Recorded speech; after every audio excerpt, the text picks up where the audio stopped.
Oh, camera not working. Oh, camera working? Camera working. Hello, camera working. Camera in a weird position, but camera working. If I just kind of shuffle me over here, move it upwards just a little bit, and get my face. There we go. There we go. The lighting seems really shit today for some reason. Let me try. We'll just use this to light my face up a little bit. There we go. Better? Ever so slightly better. Hello, hello, hello, everybody. Hello, YouTube. Hello, the people in the various Discords. Welcome to the Trans Network Voice Modification Workshop. For those that are here for the first time, I'm in 4 different Discords, those being my own, as well as Trans Voice, Diamond's Trans Server, and Rainbow Library, as well as streaming to YouTube. So if you hear me responding to questions, whatever you're viewing this from, if you hear me responding to questions that you can't see, then it was just someone from one of your Discords. Yeah, okay, all right, let's get into things. So first of all, for the people in our various Discords, a little bit of workshop rules and etiquette just for you guys to make sure that everything runs really smoothly. Big one is obviously being respectful to the learning environment. That basically means if we can avoid interruptions and if we can avoid shouting out at inappropriate moments. Generally, I'll say stay muted unless told otherwise. And there will be opportunities for you to like ask questions and stuff. If you have questions, ask them in the various chats. But there'll also be parts where you can like participate in drills and all of that sort of stuff. And you should always, as I go through stuff, like while you're muted, just with yourself at home, play around with stuff and do the different things that you're learning about. Yeah. Also, make sure you're being really respectful of your fellow attendees. We're all here to learn and we're all here to develop the skill of voice. So you need to be really respectful of everybody's voices. I don't want anybody insulting anybody's voice, obviously. That's needless to say. But I also want to make sure that if you are giving feedback to somebody's voice, make sure that that feedback is actionable stuff. So even things like your voice sounds feminine or your voice sounds masculine, without me prompting you to do so, it's not really a very helpful thing because it doesn't tell the person what to do. As we get more into things and we get into the things that change your voice in a gendered way, those are going to be the things that people are going to find useful to have feedback on. So yeah, if you tell somebody, oh, maybe you should shrink your size more, that's useful, actionable information. You sound femme, that's not really very actionable. It doesn't tell you what to do. Cool. And lastly, make sure we're staying on topic. So when there are parts where audience participation is a thing, I don't necessarily need to be hearing about what's happening in Warhammer right now or the latest MCU, whatever they do in MCU nowadays. Keep things on topic.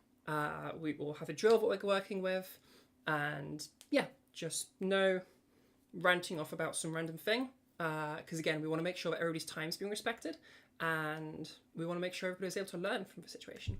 So yeah. Lastly, again, for the people in the Discords, we do have an open forum section at the end where if you have questions and you need help with something about your voice specifically, then there'll be a point where you can unmute and you can just ask me any questions you have about voice, or if you need some feedback on your voice, you need me to help you with a particular thing, then you'll have that opportunity. Today specifically, that will probably be a bit shorter than usual.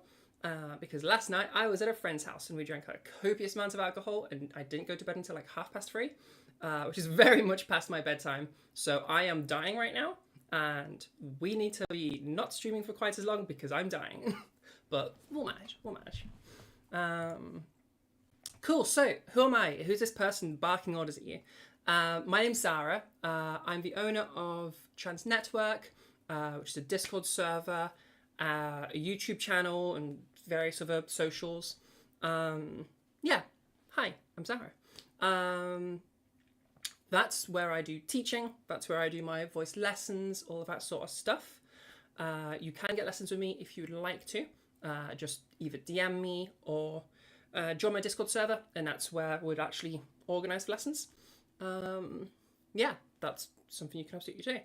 I've been teaching since, when did I first start the actual teaching? I think October last year. And I've been doing workshops like these since August last year. So yeah, there's my sort of past experience and stuff. Cool, okie dokie. Now this is the really important bit, okay? What I'm not, okay? I'm not a medical professional. I'm very much not your doctor, okay? I have no medical qualifications. I'm not in any way, none of what we're doing right now is treatment, okay? I'm not treating you for anything. And I can't treat you for anything. I'm not qualified to do so. I also will never be diagnosing anyone here. I am not qualified to diagnose somebody. The closest we'll get to anything medical whatsoever is just if I hear something in someone's voice today. There we go. Yeah, if I hear something that concerns me a little bit, I might say, oh, maybe you should speak to a doctor about that. But even with that, take that as pretty much the same situation as like your friend or someone you know telling you, oh, like maybe you should like see a doctor about that, you know? That's it. That's the full extent of it. There is no further implication at all. So yeah, nothing we are doing is anything medical at all. Yeah, cool. Confirmations in the Discords, if you understand that, because that is an important bit. So everybody fully understand that.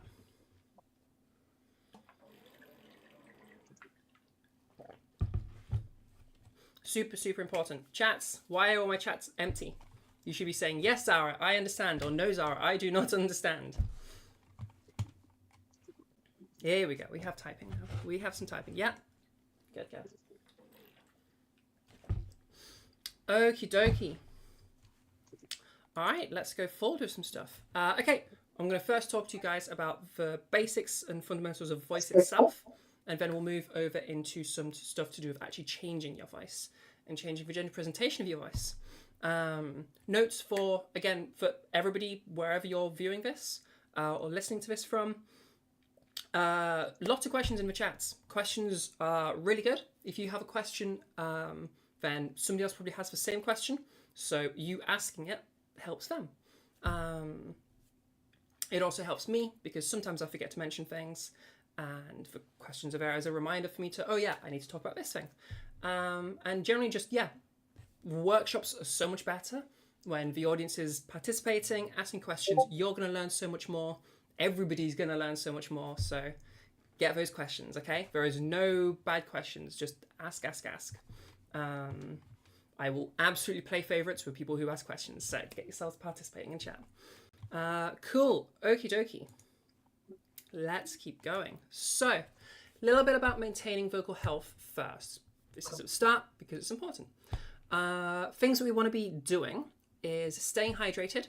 Hydration is really important for the vocal folds, as well, the whole vocal tract really. It's going to help us with mobility, so everything can just move around a lot more when it's not dehydrated. Also, when you are dehydrated, moving stuff around can cause some irritation. We want to avoid that, so again, keep things nice and hydrated. My brain needs to turn on. What else is hydration important for? Oh yeah, mucus production. Your vocal tract, like every hole in your body, produces mucus as a protective membrane, so that when you breathe in, bits of dust, particulates, pollen, bacteria, viruses, they all get clogged up in that mucus. You then swallow that down, it gets digested and threat neutralized. So make sure plenty of hydration for good mucus production.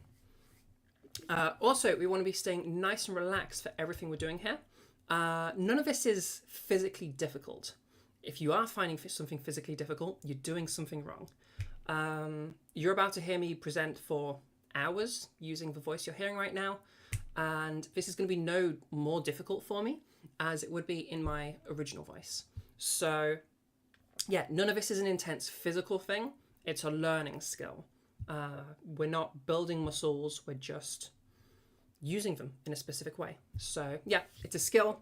It's not like this intense physical thing. So stay nice and relaxed. And also by staying relaxed, you're going to be able to like do more with your voice. So that's going to help you. Warm-ups. Warm-ups are a really important thing. We'll be going over in just a little bit how to do them. Warm-ups are going to provide your vocal tract with just all the resources they need. Warm-ups, just like warming any muscle,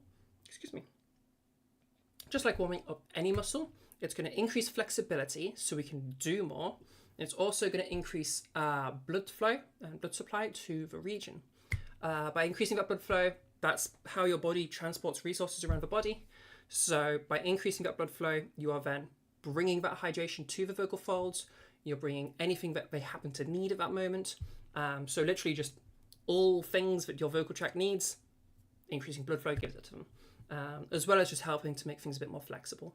So yeah, warming up is really important. You should warm up. Lastly, have a bit of fun with it. This is, for a lot of us, this is a very personal and very, what's the right way to put it? It's a very personal and very like, I don't know, it's a very tricky thing for a lot of people.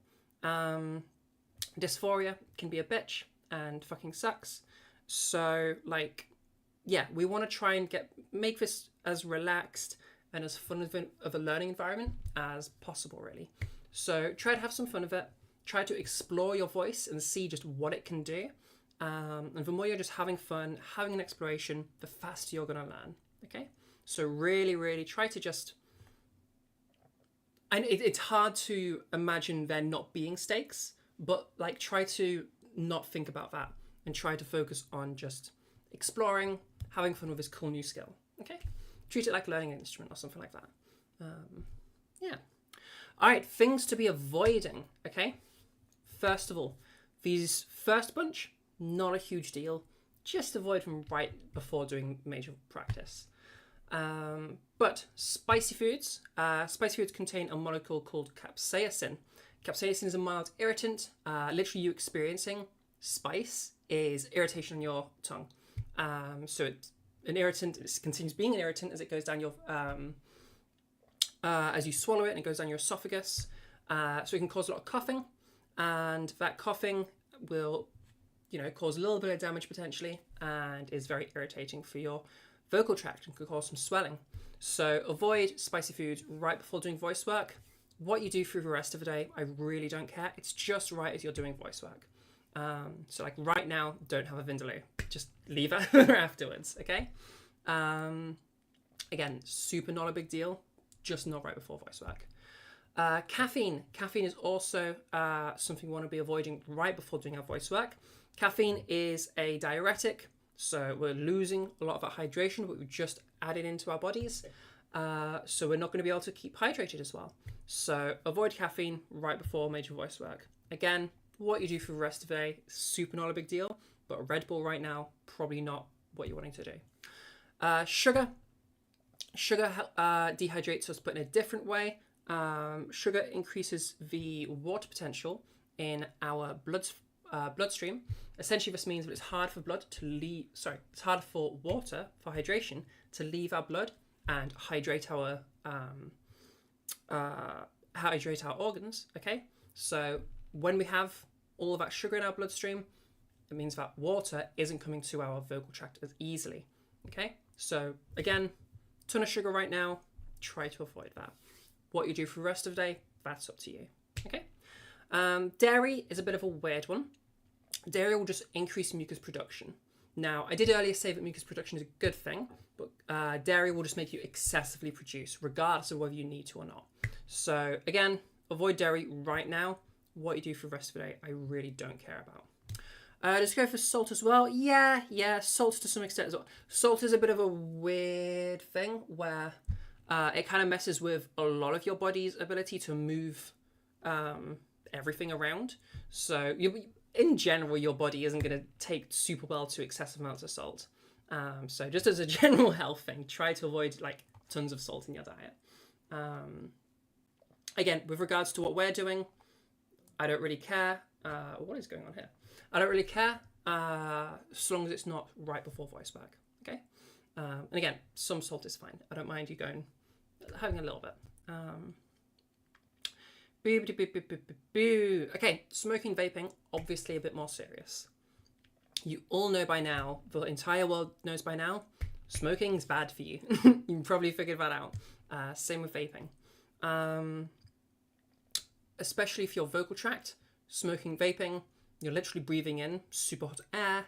It's obviously going to cause some damage. Literally causes cancer. So yeah, this is obvious to all of you. Smoking, vaping is going to make things a lot harder. This doesn't mean if you smoke or vape that you can't voice train, or that you can't like change your voice, but it is going to be significantly harder if you are a smoker. Less so as a vapor, but still significantly harder than it would be if you weren't vaping. So if you needed a motivation to quit, then wonderful. It'll make your body a lot healthier. But I've known heavy smokers that have successfully feminized their voices. So it's not impossible. It just makes things significantly harder. Okay. Even if you can just significantly reduce the amount that you are consuming, then that will help. Okay. Cool. Okay. Straining the voice, pain/discomfort, and tension. I group these together because these are more of things that we do during practice. Okay. All of these should be avoided. If you're experiencing strain or tension, okay, muscles are tightening up. All right. None of that should be necessary, and they're not going to provide the sounds that you want them to provide.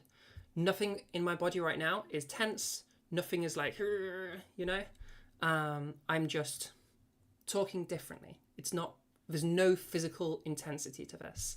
So really, really want to avoid those intense physical sensations. Muscle tension, muscle tightness. These are all signs that you're doing something incorrect. All right. And those incorrect things aren't going to produce the sounds you want. So if you're feeling that, it's going to make you sound further away from where you're wanting to sound. Okay, so avoid those. Pain/discomfort. This is more serious. Okay, there's two main pains that I would really be expecting from somebody. One of them is a fatigued pain. Fatigue is going to feel like fatigue in any part of your body normally does. So if you've just been to the gym, you might find that an area of your body, whatever you've been working out, is very fatigued and it's just struggling a bit and needs some rest. And that's fine. You just need to rest it. Same thing might happen in your vocal tract if you're doing something particularly crazy. Generally speaking, though, nothing that we do should be exhausting you. There are exceptions to this rule, but for most people, none of this should be fatiguing you. So if you are feeling fatigued, then there's probably something wrong with your technique where you're having to use more energy than you should be. Again, I'm about to give a free 4-hour workshop and I'm not going to feel fatigued at all. So yeah, none of this should be particularly fatiguing for you. But if you do find yourself fatigued, not a big deal. Just take the rest of the day off. A little bit of rest. That's all you need. If you're feeling a sharp pain, usually this will be localized somewhere. It might also be like a burning sensation, anything like that. That's a more serious situation. Okay. Whenever you're feeling a localized pain, you're doing something wrong. Every single time you are doing something wrong in that situation. And also, you're probably doing a little bit of damage. All right. Now, that's not the end of the world. If you do a little bit of damage, just stop, take stock of a moment. All right. Whatever you just did is something you should be avoiding doing. Okay. And then if you're in that situation, again, take some time off, a day, 2 days, whatever it is that you're needing, so that your vocal tract can just heal up and recover. If you were to ignore that advice and just push through the pain, that's where things can get quite serious quite quickly. I've never had anybody do it yet. It's never happened to any student I've ever had, and I don't want any of you to be the first. All right? So if you're experiencing pain, that's a no-go. Whatever's happening is an incorrect thing. No pain, no gain is not something that applies to voice. If you were to push through the pain, we can eventually have some nodes forming in the vocal tract. If you keep going with that, those nodes can form into polyps. If you end up with polyps, then they have to be removed surgically. Okay, so that is a much bigger deal. Again, I've never come across anybody where that's happened, but if you ignore that advice, you are at risk of that. Okay, so please, please, please, pain means something is wrong. You will never get the sound you want to get when experiencing pain. It's going to take your voice away from where you're wanting it to be. It's going to limit the amount you're capable of practicing. Everything's going to kind of go wrong if you just try to push through pain. So yeah, pain means something's wrong. Listen to your body, take stock, and try to avoid doing that again in the future. If you're really struggling with that, come to me. I can help you with that situation. Okay? I can help figure out why you're experiencing pain and teach you how to stop doing that thing. Okay? Yeah, cool. Any questions about any of that from anyone in the chat? Because that's some important stuff, okay? What should you do if your voice is already kind of sore/burning before starting? What led up to this?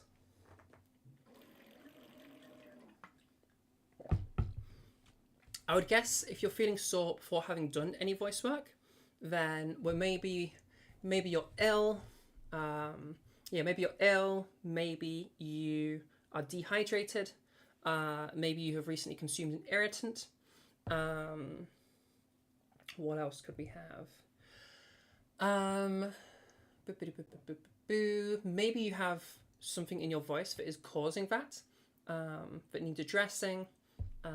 There could be a lot of things going on there. You need to identify what the issue is so that you can then do something about it. You're in for something, but just in your normal voice. So it depends on those factors I just brought up. If it is just something that continually happens, then there's an issue in your voice. You have some kind of something that you're doing that needs dealing with. Basically just talked a bunch. Okay, if this is a fatigued sensation, then you're probably just fatigued and need to take a break. Generally, if you're in a situation where your voice is sore and burning, you should be taking a break. So for you, Rob, I would recommend take a day off. Still listening on this workshop and do all the learning parts of it, but in terms of using your voice, just stop using your voice the rest of the day. Take some time off, let it rest, let it recover, and come back to it tomorrow. Okay? Excuse me. Sounds good. Any other questions from anyone else?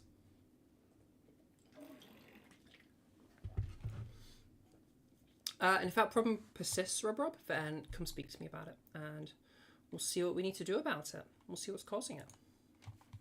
All right, let's keep going then. So, how does the voice actually work? How am I producing sound right now? How is that sound becoming words? What's really going on here? All right, I want you to think of your voice as built upon a power source filter model. This is a basic model for understanding how the voice functions. It's a very simplified model. There is more detail than that.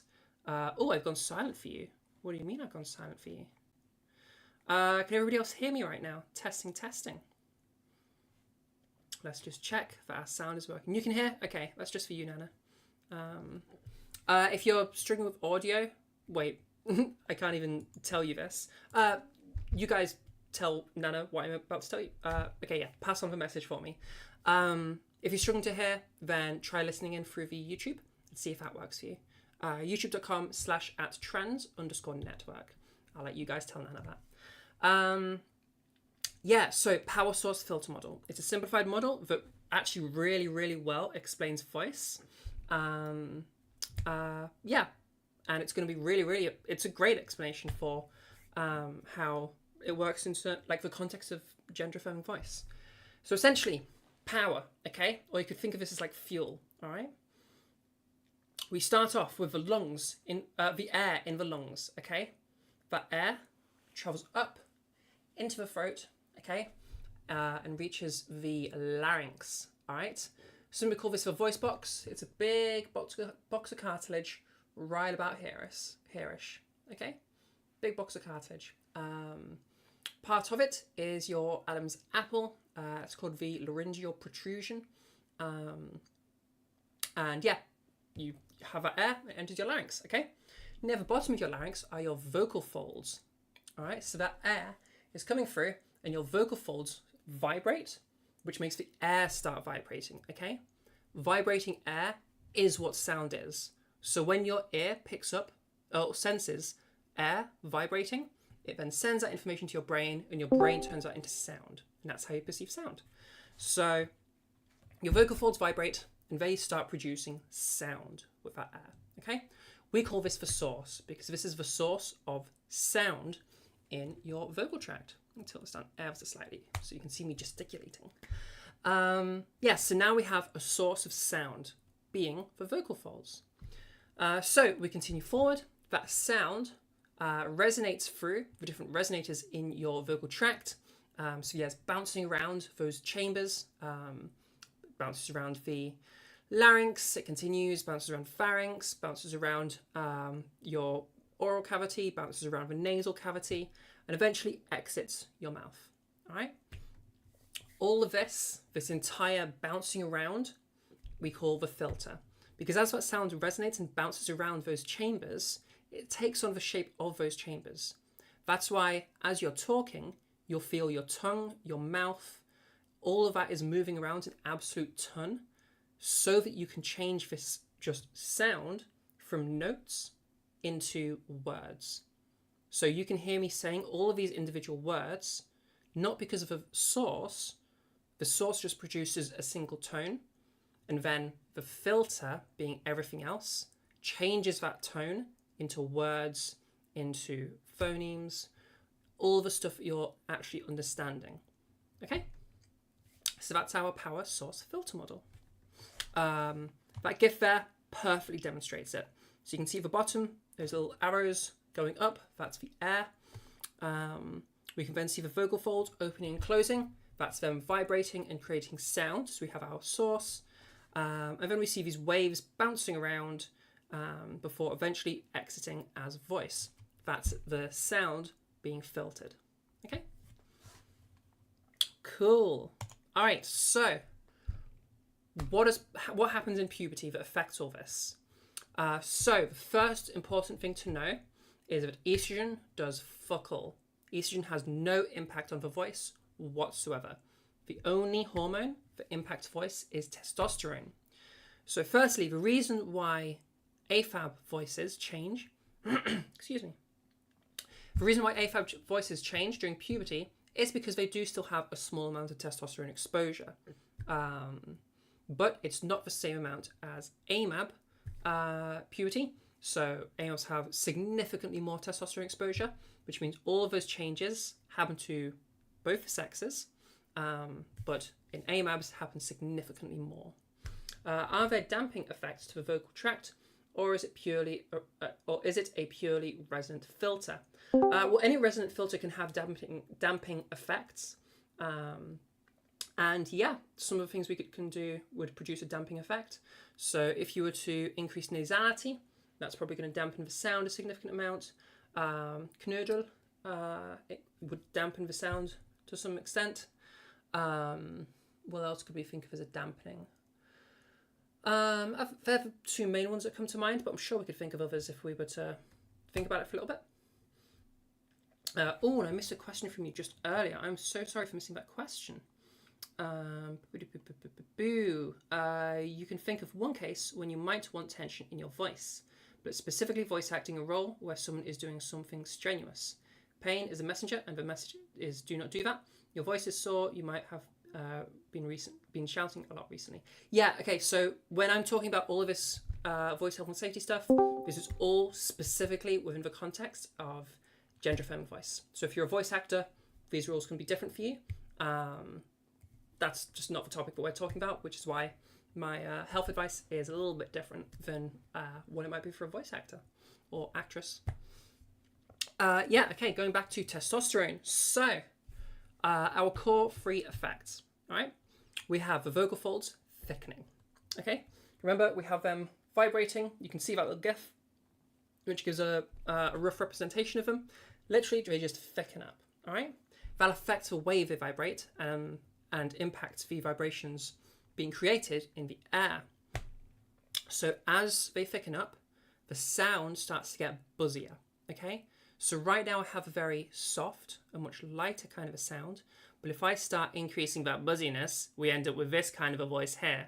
So as your vocal folds thicken, they start moving to this kind of an area, all right? that's the vocal fold thickening. More detail on that later. Your vocal folds also will lengthen, which drops the pitch. On average, AMAP speakers or masculine voices speak at about an octave lower than feminine voices. We'll talk later on why that actually doesn't matter in the slightest, and there's a huge amount of variation in that. And then lastly, the larynx itself, the big box of cartilage, starts to distend and starts to expand. All right. Think about that filter of the sound, the source, resonating through and bouncing around those different chambers. Well, if one of those chambers changes shape, then those bounces are going to happen in a different kind of a way, which is going to affect the sound. Okay, we're filtering differently. Really good way to demonstrate this. Oh, where's the ukulele so far away? So, this here is my ukulele. All right, I'm going to tap on it. So that tap is the source, and then that sound resonating through this box is the filter, okay? Now let me show you what happens if I so we'll have the exact same source, but we're going to make the filter bigger, okay? So you can hear, as the filter just gets bigger, with roughly the same shape, we have this more cavernous, larger, darker, whatever word you want to use, kind of a sound, okay? The sound changes. Exact same thing happens with our voice. So when the larynx starts to lengthen and starts to expand, our voice starts going over here, okay? Only thing that's changing my voice right now is that larger sound, that darker, more cavernous sound coming through, okay? This is the larynx changing size. All right, so when we have testosterone exposure, we have that larynx changing, and we have that increase in vocal fold thickness, bringing this buzzier kind of a voice, which becomes more traditionally masculine. Okay, so yeah, here is the effects of testosterone in the voice. Fortunately for you, fortunately for everyone, you can emulate these changes if behaviorally, if you're trying to sound like you've been exposed to more testosterone. And if you're trying to sound like you weren't ever exposed to that testosterone, we can also behaviorally emulate that not having happened. All these things, through your behavior, we can reverse that sound change, which is pretty cool. So, how the heck do we do that? Section 2, changing your voice. So, first things first, all right?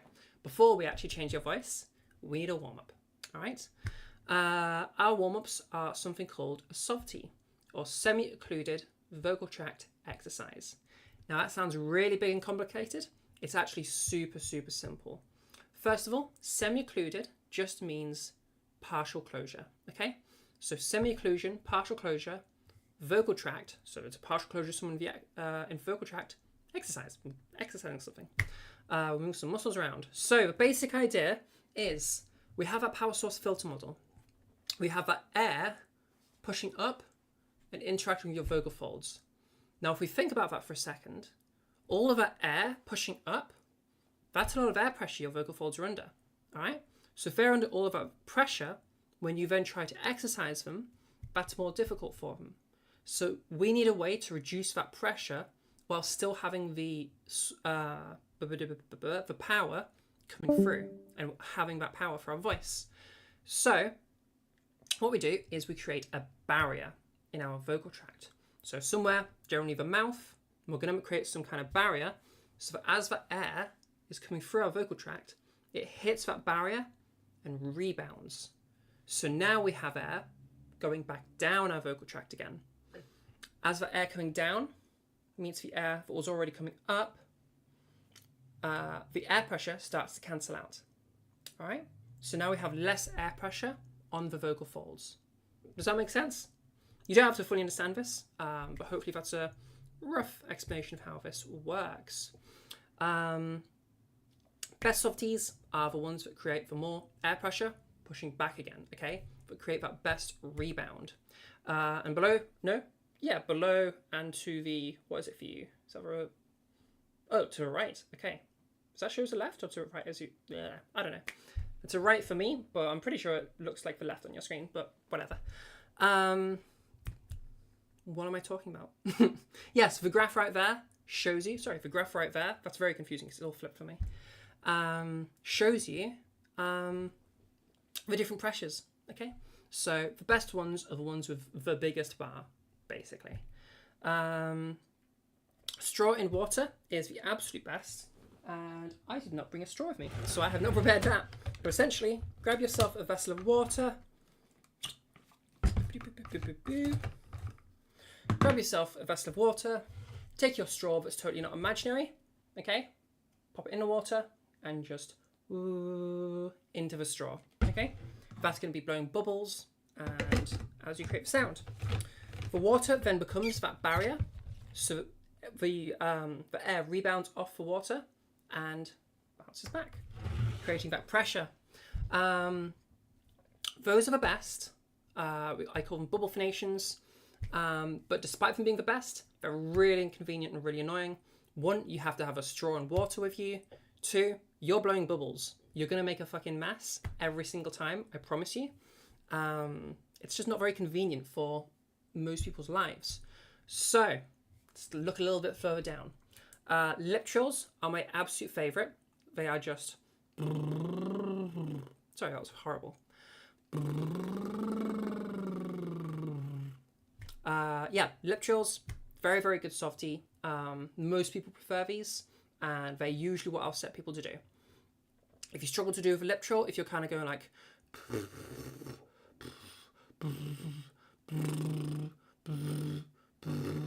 or you're going like... If you're having those sorts of issues, try one of the other ones, okay? V trills are a popular one. The raspberry ones are, I see some people do them.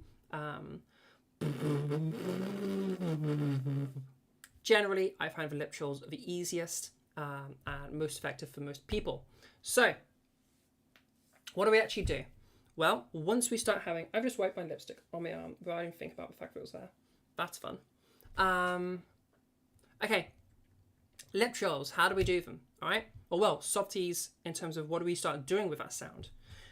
So you'll start at your pitch and we'll just start moving. Okay. So a little bit up, a little bit down, and then expand that a little bit further up, a little bit further down, and keep going with that pitch moving up and down further and further each time you do it until eventually you hit the maximum pitch range. Okay. So basically we're going to be doing this.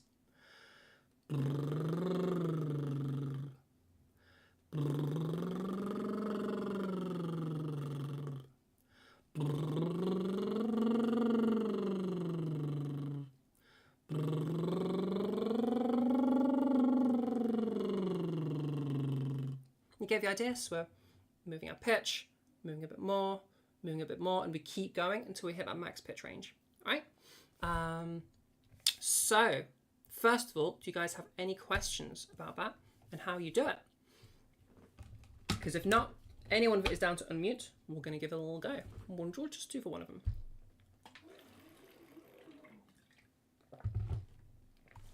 Any questions whatsoever on how to do this?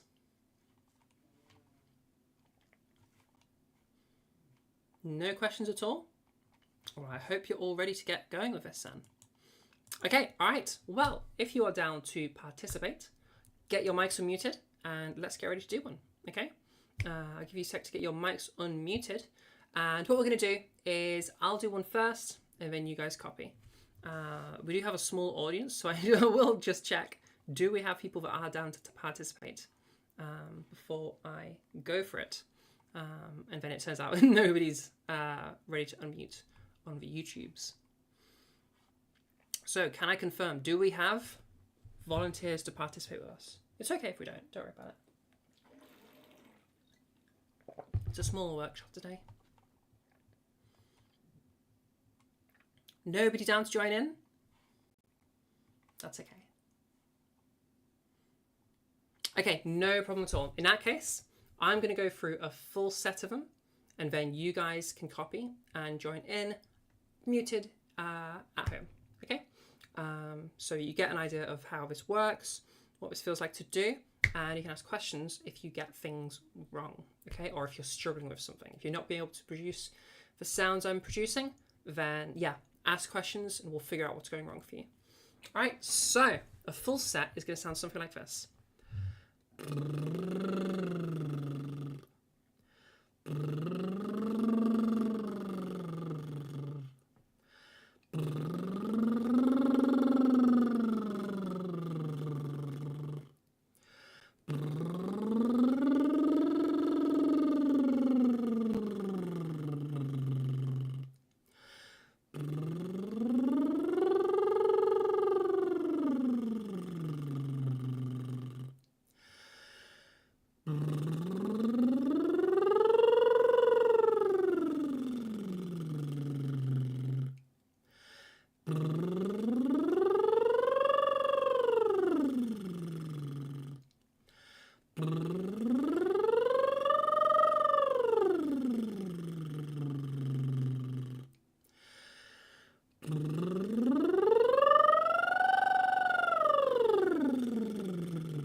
And then to the top of your max range and to the bottom, okay?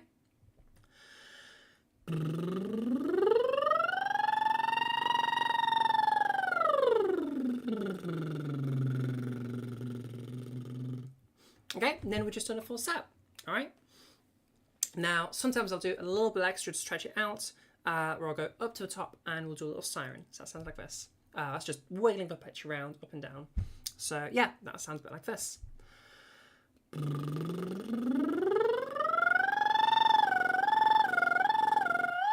Sorry.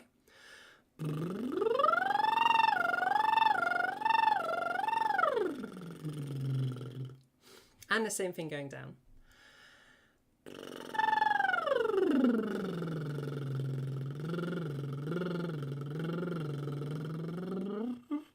I completely lost that. Ran out of breath there, sorry. But you get the rough idea of it, okay? I am very much tired today, so I'm not doing a great job of it. I need to get more sleep and not go to bed at 3:30 in the morning after huge amounts of alcohol. So yeah, when you're doing it at home, make sure you don't have any of those phonation cutouts. And yeah, keep working on those. You're just working while you listen? No worries. Do I have advice for not running out of air? Yeah, one, take bigger breaths. For the last ones, you're going to need to take some big breaths, okay? Also, you could try just moving through it faster so that you don't run out of air as quick, okay? Like if you're doing the sirens, the bit where you're actually moving up, do that quicker. So just...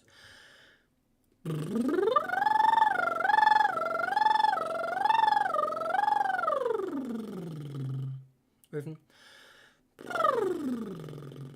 So you just get through that bit quicker so you can get to the bit you're trying to do. All right? Just speed it up a little bit. That way you're not needing as much air. Speed up the pitch movement, that is. Yeah, that can help you too. Yeah. Cool. If you're having issues with phonation cutting out, where it's like...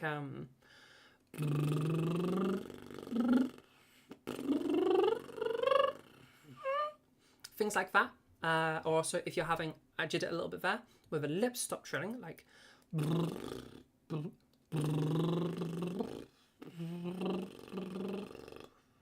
you're having things with a lip stop, okay? Those are the common issues, all right? Lip stopping, apply a little bit of pressure to your cheeks. That'll help stabilize the internal pressure of your mouth. Sound cutting in and out, that's going to come with some practice. Generally, you're needing better closure of your vocal folds. Try just practicing, playing around with it. You can also try doing the bubble phonations because they're a bit easier. The water helps stabilize you better, and they'll help teach you to do it properly, which you can then take over to any of the others.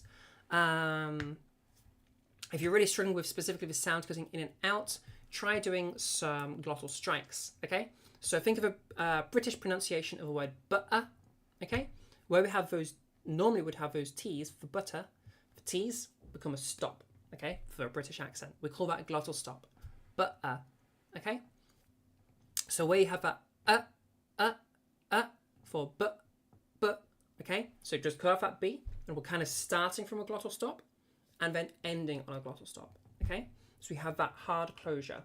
We then give it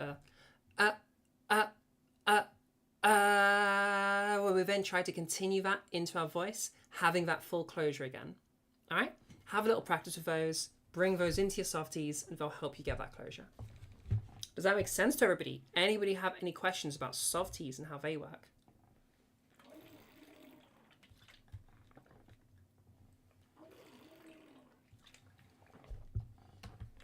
Quiet audience today.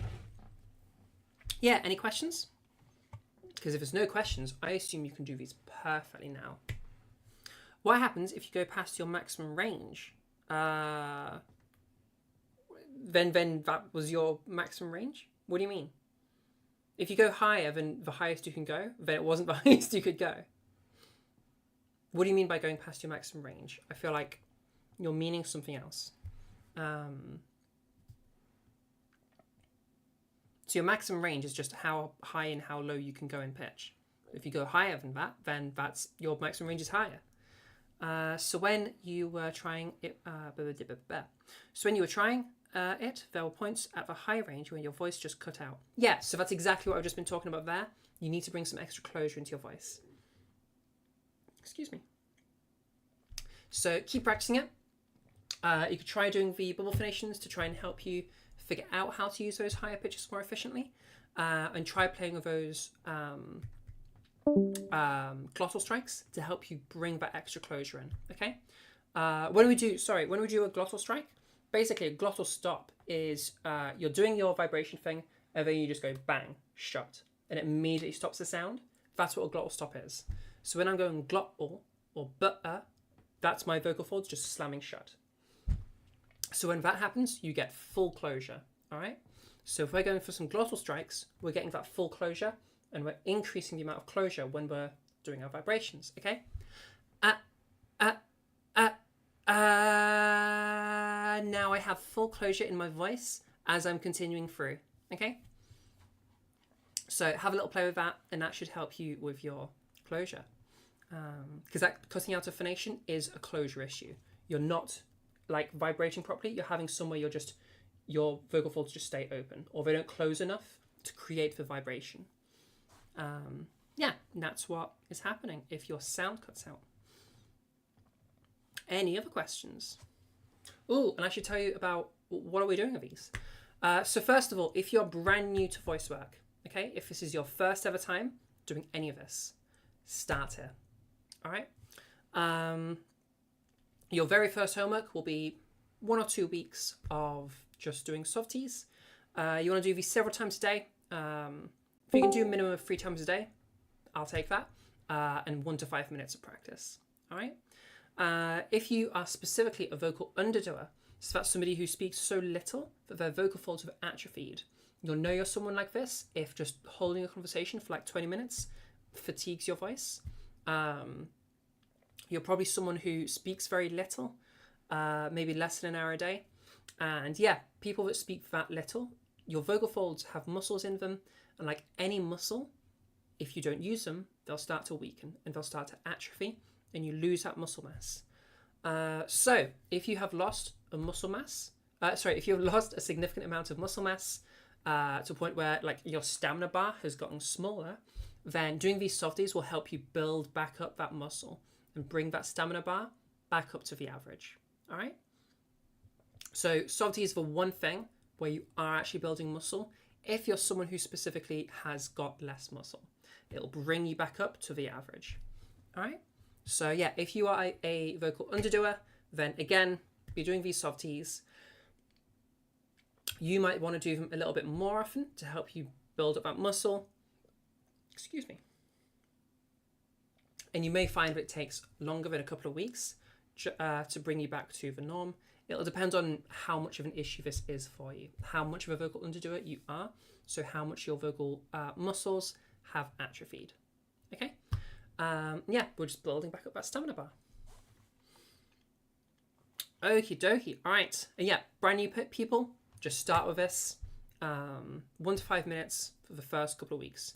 That's going to make sure that I know that when you get started with the real stuff, your voice is going to be in a much healthier place, and your vocal technique is going to be much better with regards to moving pitch around. We're going to have less of those closure issues. And yeah, it means I know that you're in a safe space, or at least a safer space, for when you get started with stuff. Right, now, what is it that we're getting started with? Our first thing to actually change your voice, all right? This is weight/quotient. So I said earlier that the vocal folds, as they're exposed to testosterone, start to thicken. Now, what that has on an anatomical difference, how that changes the vibrations, is we have your vocal folds vibrating like this. Now, what's literally happening there is we go closed, open, closed, open, closed, open, closed, open, closed, open, dot, dot, dot, dot, dot. Each one of those we call a glottal cycle, all right? And note, the faster your vocal folds go through their glottal cycles, the higher the pitch is. So pitch is literally a measurement of how fast your vocal folds are going at it. So like if you're looking at 220 hertz, that's literally 220 cycles per second. That's literally what hertz is. That's what it's a measurement of. Yeah. Now, if we think about those cycles, there's other ways we could vary it than just the speed. We could also, and think of this as like a percentage, okay? You could think of how long the vocal folds spend closed versus open per cycle, all right? So let's say you're doing these cycles and we have 30% of the time we're closed versus 70% of the time we're open, versus say 20% of the time closed and 80% of the time open. This is going to change that sound and bring buzziness in. So when we have thicker vocal folds, we spend more time closed, which brings that buzzy sound, that heavier weight. You gotta go, no worries. Thanks for coming, Rob. And this is what weight and quotient are. So quotient is just a maths term. It literally just means like, it basically just means percentage, but expressed as a decimal. So it would add up to 1. You would have a closed quotient of say 0.2, and therefore an open quotient of 0.8 adds to 1. That's what quotient means. Yeah, in masculine speakers, you typically have a quotient of about, a closed quotient of about 0.3. In feminine speakers, you typically have a closed quotient of about 0.2. So it's a small change, but it significantly changes the sound of your voice. We're going to be going from a voice somewhere like this, like I've been demonstrating this whole workshop, to what I demonstrated earlier, where we have this buzzier voice again. Now I have a closed quotient, probably somewhere more around that 0.3. So that's going to be our first major thing, okay? Now, how do you learn to change this, okay? First thing, we have got a connection with pitch here. I said earlier that the faster your vocal folds are vibrating, the higher the pitch. If we're spending more time closed than open, or well, if we're just spending more time closed, that's going to make it harder for us to speed up. Because if you think about just something trying to go really, really fast as it goes, easiest way to do that is if you only flitter between, like from the closed to back open again. You speed that up a lot. So that means it's easier to get to higher pitches if you also lighten your voice, if you reduce that closed quotient, okay? So if you start going to a higher pitch, you'll notice that you go from something like, if I bring this back into like my original masculine voice, listen for that buzziness. You can hear a lot of buzziness in my voice. Listen to what happens if I start raising the pitch.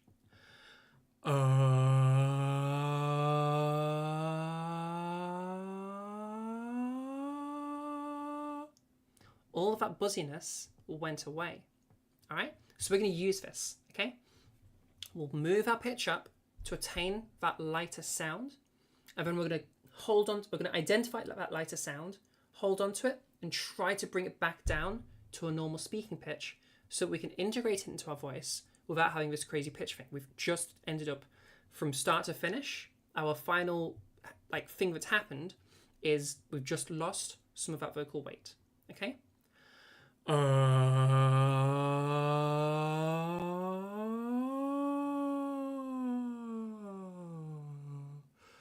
now I have much less of that weight in my voice.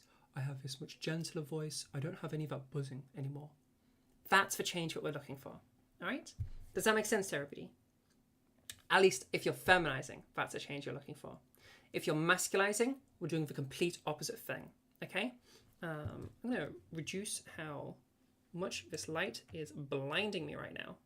Let me put a little thing in front of this. No, I need the one that fits properly.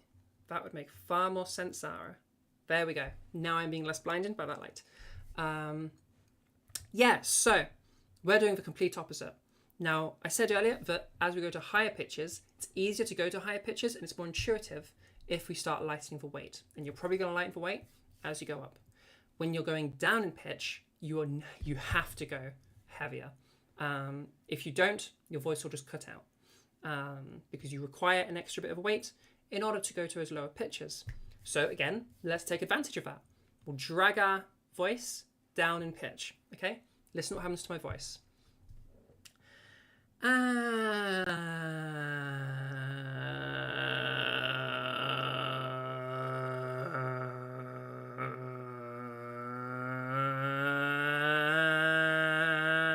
And now I have all of that weight again in my voice.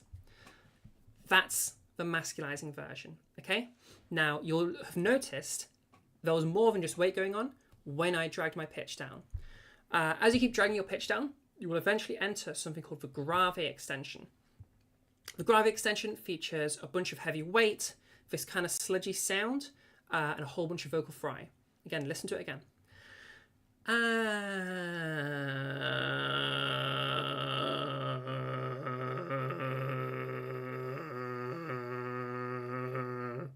That's that grave extension where everything gets real weird. So you'll know you've gotten there once you got into that grave extension. Basically just go as low as you possibly can. Once you're there, identify the heavy weight for close quotient, drag it back up to a normal speaking pitch. So that from start to finish, the change that we've had is an increase in weight. Okay? So yeah, if you're masculizing, go for the pitch trough, where we're going down and back up. If you're feminizing, we'll go for the pitch hill, where you're going up and back down. Okay, ask questions. Do you guys fully understand this? Yeah, ask all of your questions. While you do that, I'm going to pop to the toilet, okay? I expect questions when I get back. I'll be right back.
Hello, I return. Okay, all right. Do we have some questions? If not, I'm going to assume that everybody fully understood all of that. Let's take a little look. Oh, I see typing. Okay, I'll wait for that question to come through. And I'll make sure my mic's actually pointing at me as well. Okay, hello, hello, hello. Also, we have a number of people that have joined us. So again, if we have volunteers who would like to join in on this drill, and we'll have a little go together, then we'll have a go at that. If there's nobody that wants to do that, that's totally fine. If we do get volunteers, like we'll all be doing it at the same time, so it is not your voice individually. But obviously, no pressure for that because we are live on YouTube. So yeah, up to yourselves.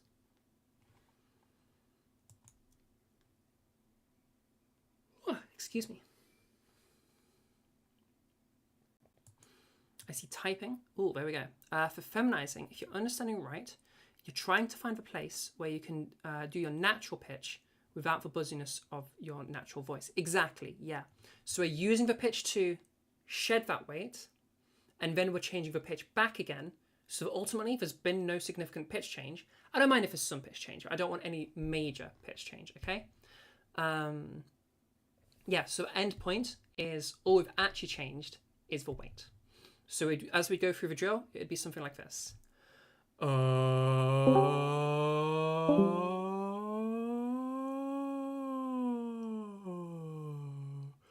then we start talking, trying to maintain that same change.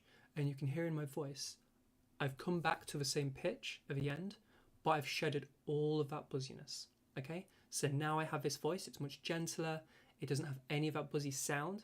We just have this same pitch, none of that buzziness. Yeah?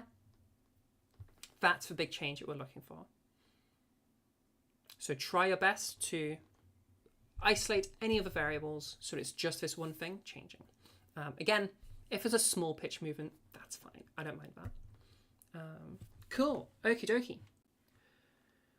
All right, so there are a few other versions, or there are a few other drills you can use. However, these ones are significantly worse than the pitch hill / pitch off.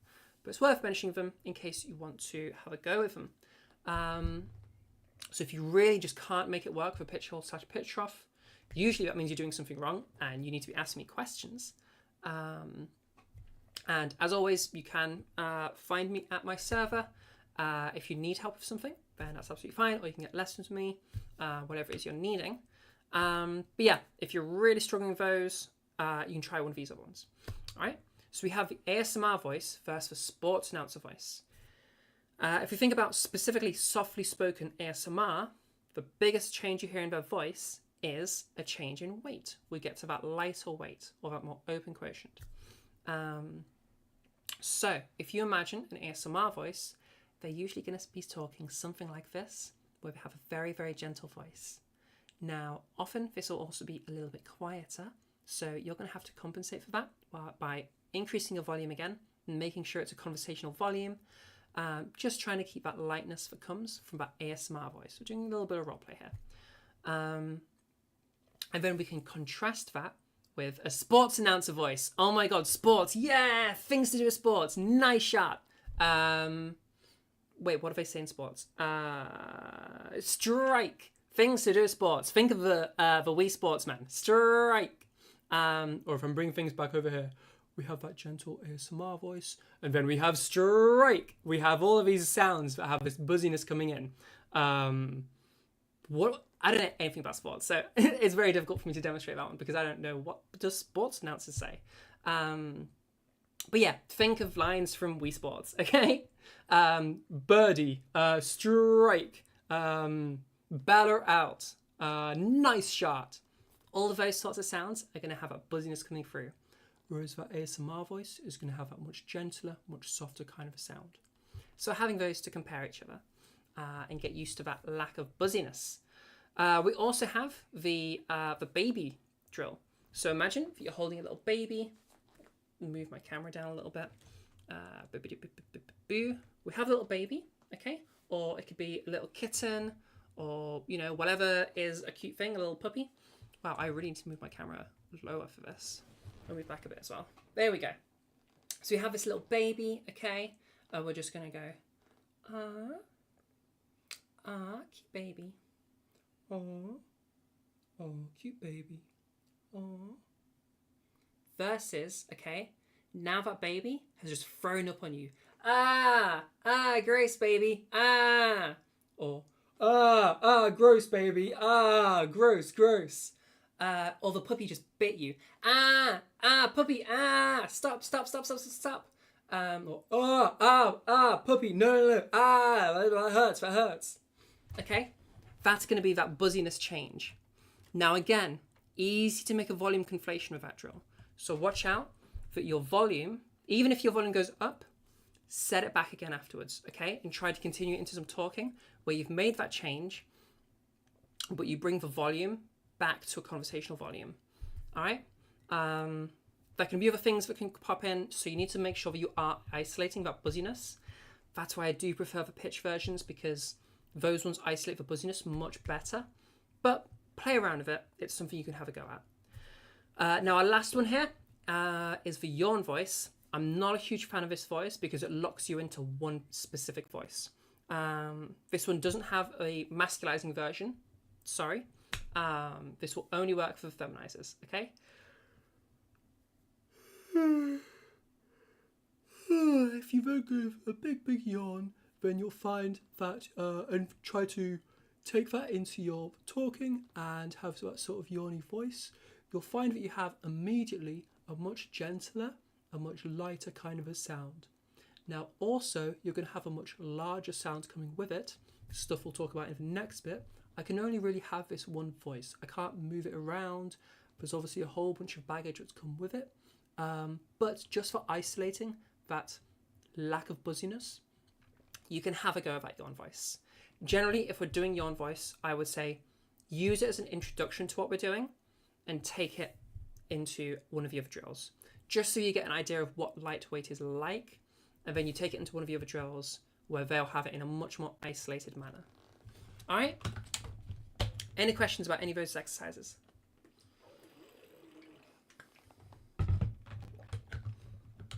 Some common problems, common conflations with this. Watch out for your loudness changing by a significant degree. Watch out for breathiness, okay? Breathiness is not the same as a lightweight, all right? So if I'm talking like this is me going super breathy. This is a very, very different sound to this, okay? This is a lightweight. This is a breathy voice. Or again, if I go over here, this is a very breathy voice.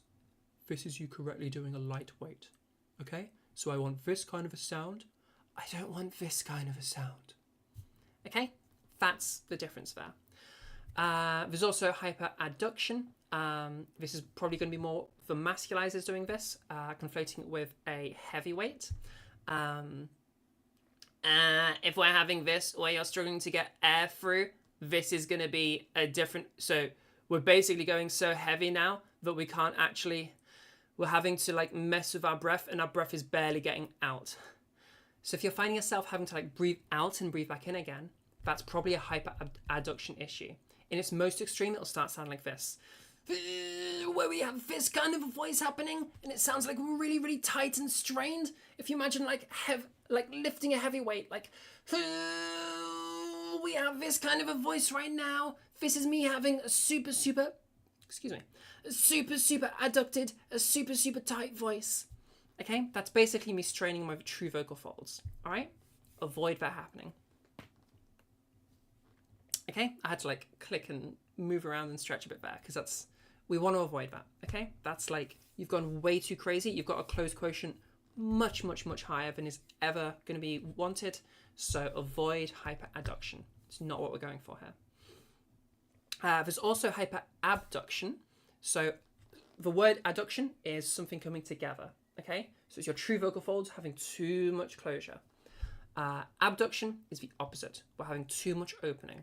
That can sound like breathiness, or your false vocal folds can get involved. And that's going to sound like this, okay? It's a similar sound to the hyperadduction, but with a whole bunch of breathiness coming into it, all right? This is that kind of a sound where your false vocal folds are getting involved as well. Not fun. You will find a burning sensation coming with this. You'll very quickly find yourself getting tired. Not a good idea. Try to avoid that as best as you can. Okay?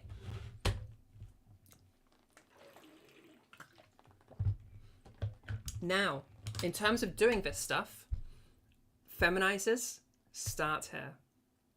Masculizers, I'd actually recommend this being the second thing you do. The first thing you should do is that didn't work, is size stuff, okay?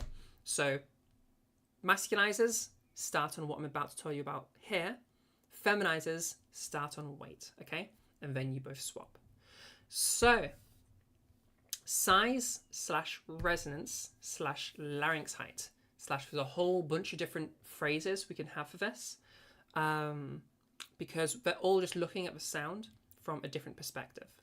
So I talked about earlier how testosterone is going to have your larynx descend and expand, which is increasing the size of your larynx, increasing that space where the sound resonates through, which is going to change the way it resonates. Yeah, that's what's going on here. So we're starting to piece together some of these terms, all right? The vocal tract size is changing. That's going to make the sound smaller or larger. There's again the size thing coming in. And what's happening is the voice is resonating in a different way. There's that resonance thing coming in. And all of this was happening, again, because the larynx has dropped down. There's your larynx height, as well as expanding. So what do we do about this? All right. So physically what's going to happen is your larynx is going to move back up because we can just move it. I don't want you physically trying to move this. It's just going to be a consequence of us changing the sound. So for you to observe what's actually happening here, take a look at my, can we see that nice and clearly? Okay, here is, you can see the laryngeal protrusion for the Adam's apple. Here's my larynx, all right? Now watch what happens as I change the sound. You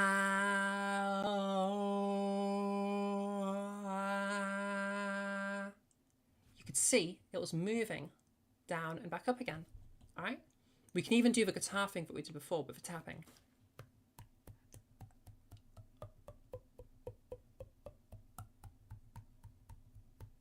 Okay, we have that exact same system happening. And all of this is being controlled by the height of your larynx.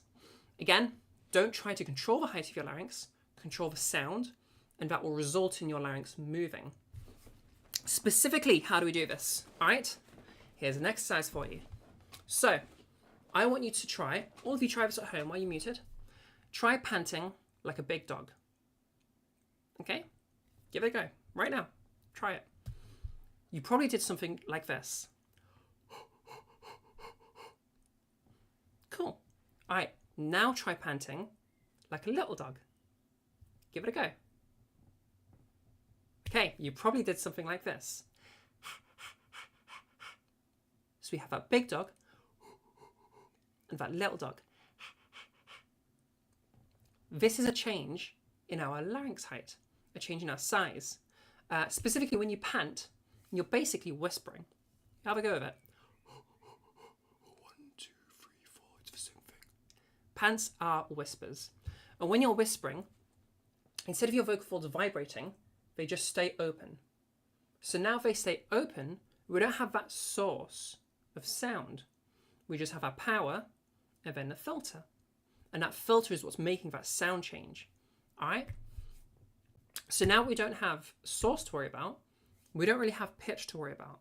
Okay? Or at least our true vocal folds are not creating any pitch. Awesome. So now we can work on size in isolation. Sick. So that sound change you're hearing is a change to the filter. So we then take that and bring it into our voice, okay?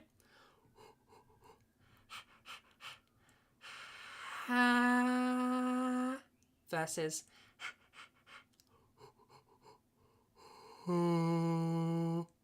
yeah, so we just created that size change in our own voice really, really easily. Now, there's a slight problem with big dog, little dog.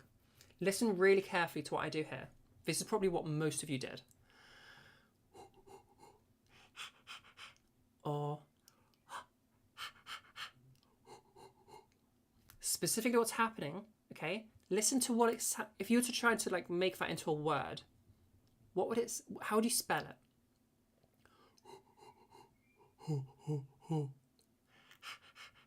Ha, ha, ha. We have that ha and that ha. That's a bit of a problem. I don't want you to be changing your voice by making your ha into, I don't want all of your ah sounds to become ah I don't want all of your ass sounds to become oh. So we need to do a slight tweak to make sure that you're not using your mouth to change this. Instead, you're using your larynx, okay? Don't change your word, change your underlying larynx size. Okay? Easy way to do this. Let's swap out those pants and just add in a word. That way we know that the word isn't changing, okay? Now for feminizers, I'm going to say we're going to use the word cheese, okay? Because cheese is already a maximally small word because of that E in the middle of it. So as we get smaller, we know that none of our oral stuff is happening. It's all the larynx, okay? So we're going to whisper, cheese, cheese, cheese, cheese, cheese, cheese, and then bring that into some sound, okay? For a phonation test. Phonation is just a process of your vocal folds producing that source, all right? So the source, the technical term for it is phonation, all right? So, cheese, cheese, cheese, cheese, cheese, cheese, cheese. You bring that voice out and start talking. So again, cheese, cheese, cheese, cheese, cheese, cheese. And then try to continue that in your voice as you then go to do some talking, okay? Masculizers, we're going for what is the opposite of the word cheese, paw, as in like a cat's paw, okay? Paw is a maximally large oral space word, which means, again, as we're dropping down, as we're expanding our larynx size, or expanding our vocal tract size, oral space is already maxed out, so all that's left is larynx height, okay? With our larynx size. So, same thing, but in reverse.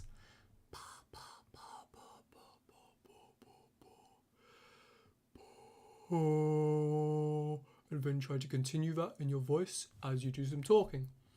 So again, we have that, I guess, big cheese, little cheese, and a little paw, big paw, okay? To try and bring that change in sound so that your vocal tract size changes, which is going to do a huge bit of work to the gendering of the voice.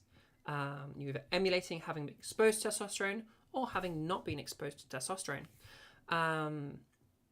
Last little thing, if you're really struggling with that, this is only for the masculizers again. Let's go back to that yawn voice, all right?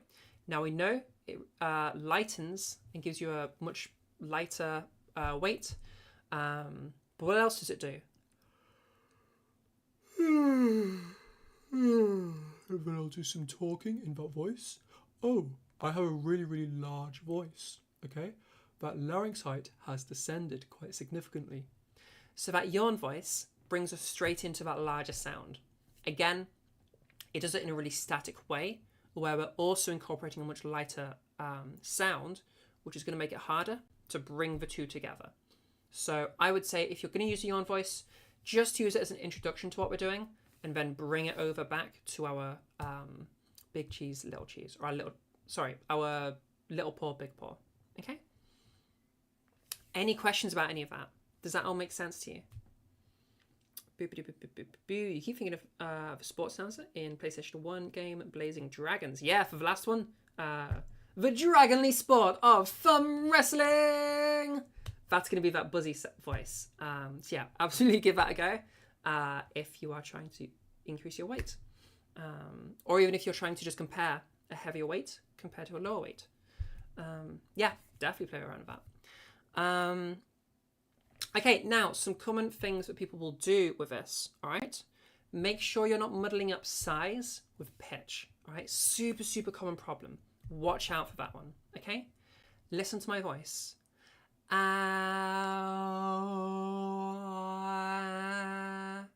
You'll notice that stayed completely monotonous. The pitch didn't change at all, okay?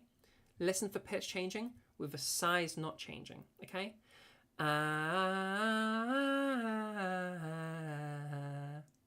That's all pitch changes, okay?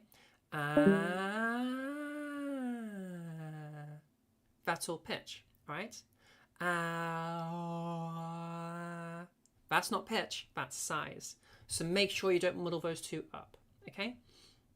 Really important. Again, the whispers are going to help you there because the pitch can't change, all right?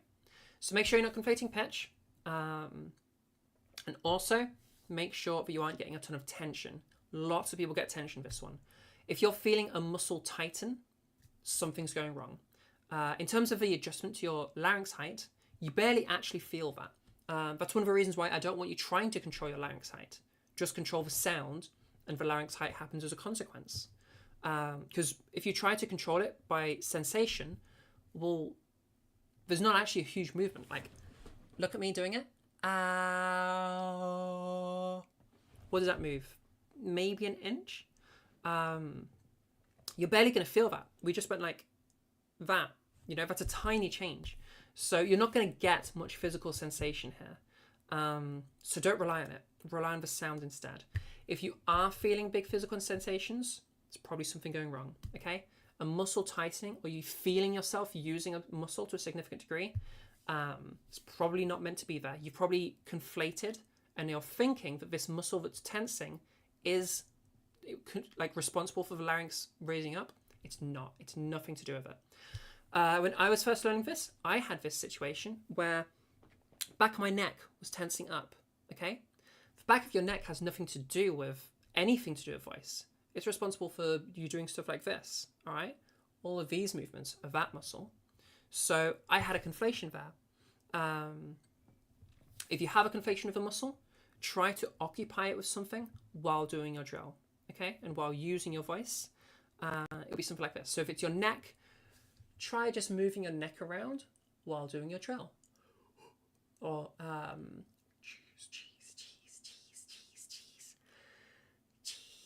cheese. And then try to make sure that you stay as small as possible and maintain that same smallness that you got from the drill as you're moving the muscle around that was tensing earlier.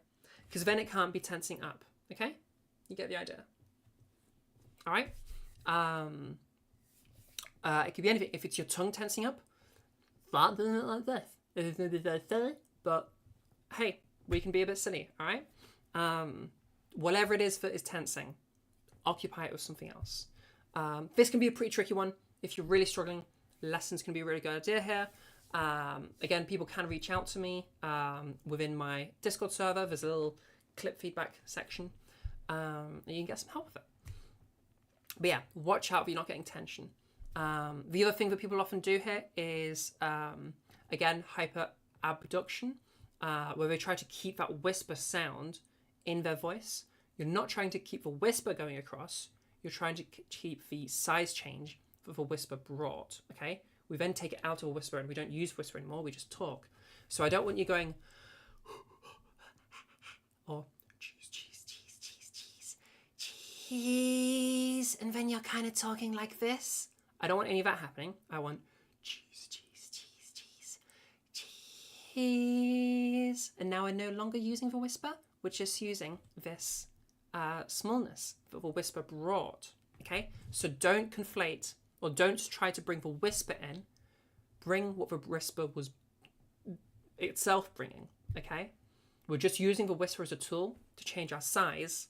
Once we've changed, we no longer need the whisper, and we move into normal talking while keeping that size change, okay? Does that make sense to everybody? The entire bit is basically vowel modification in singing, isn't it? I have no idea because I do not do singing. The idea is basically, it shouldn't be a vowel modification thing. Your vowel, or we're changing the vowels themselves. So like we're changing E to sound smaller. So the vowel shouldn't change, right? You don't want to go from like an E or an E or anything like that. Keep that stable while we have that size change. So the E itself sounds smaller.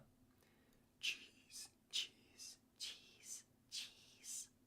It stays as a cheese. It doesn't become a chiz or a chiz or a chaz or something like that. Okay? Make sure we're keeping it stable. Yeah, cool. Any other questions?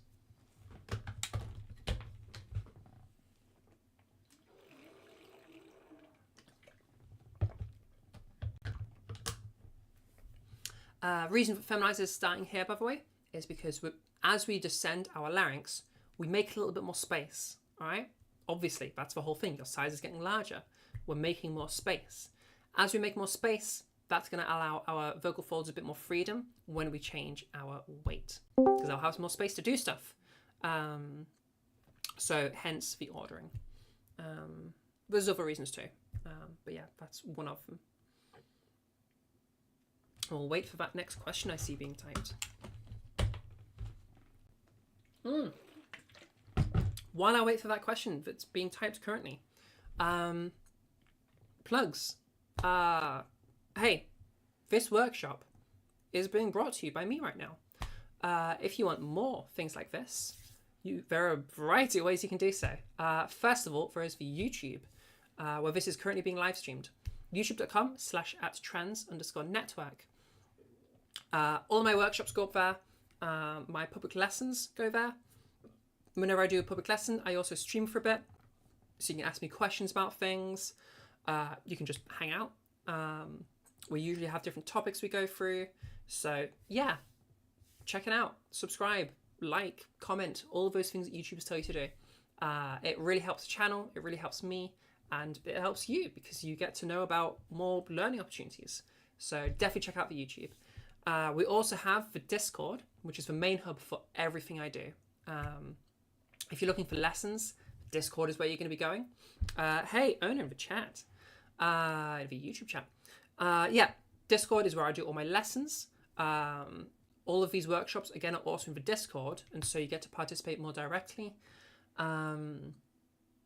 There's various giveaways I do there sometimes. We're going to have one soon. I'm working on it. There's going to be an art competition soon. We also have some makeup workshops, which are pretty cool. They also get streamed as well for YouTube. Lessons, public lessons, giveaways, makeup workshops. We just have a cool ass community that you can hang out with. We have clip feedback, so you can submit a little clip of your voice and I'll help you and give you some feedback on it. There's so much info Discord, so definitely join into the Discord. If you're in YouTube chat, then you can find it in the description. If you're in one of the other Discords that I'm presenting to you right now, click on the user that I'm using to present this to you in, like Zara's 1.2, Zara's 1.3, Zara's 1.4, whatever it is. And you'll find a link in the bio. What else we got? The Ko-fi. The Ko-fi is the big one. This workshop is brought to you right now by the people that support over at Ko-fi. So if you want to support what I do and support me providing free resources for people, then head to the Ko-fi. I appreciate the fuck out of everybody that does that. I give shout outs at the end of this. Yeah, head to the Ko-fi if you want to help out. You can either subscribe at one of the tiers or you can just make like a one-time donation. And we do have like TTS on and stuff like that right now. You see that little goal? No, it's over there. You'll see a little goal down there. I'm currently saving up to hire a videographer to help me with a full tutorial series for the YouTubes. So if you want to contribute, if you want to help me help more people, then yeah, we're trying to raise some money for that. Head to the Ko-fi. Okay, right, we have our questions now. Right, but you go up in the scale in your singing, you have to change vowels because you don't have as much room to work with to differentiate them. It's very hard, as you note, to have a dark or at a high pitch. Okay, careful here. You're muddling up a few different things. First of all, you shouldn't have to change your pitch. You shouldn't have to change your vowel at all to go to higher pitches.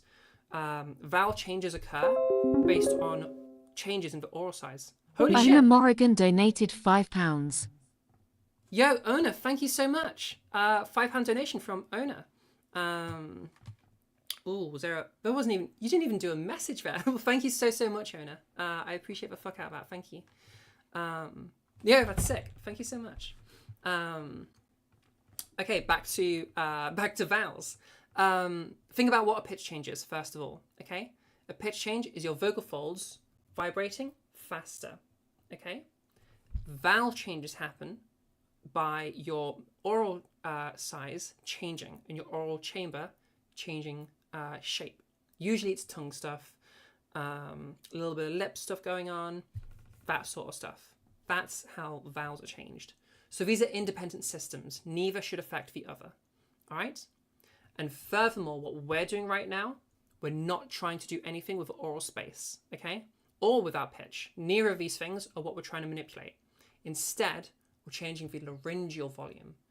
So if you think about that power source filter model, okay, we're at the first stage of filtration where we haven't actually formed words.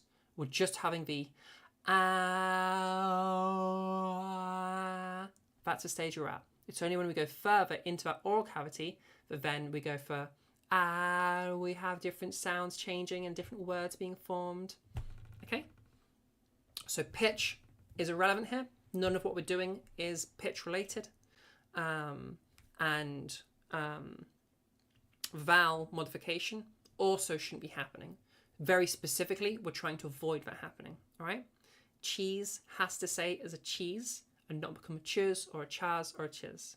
Okay? If you listen to feminine speakers, they can say cheese. If you listen to masculine speakers, they can say cheese. So you need to too, because you're probably going for one of those two voices. Androgynous voices too, they can also say the word cheese. And pour, and on, and un, and all of these different words, we can all say them. So yeah, I don't want the gendering of your voice to impact your ability to say certain words, which is, yeah, what's going on here. Or why we have isolated this in this way. Okay, for feminizing, if you're understanding right, you're trying to find the place where you can do your natural pitch without the buzziness of your natural voice. That was a question from earlier, and it is correct, yes, sorry. Just to make sure you're understanding, when feminizing, should you start with weight or start with size? So it doesn't matter too much, but I would recommend, if you're feminizing, start with weight and then go to size. If you're masculizing, start with size and then go to weight. Okay? There's a whole variety of reasons behind that. Two genders can't refer to cheese and can't refer to pause. True.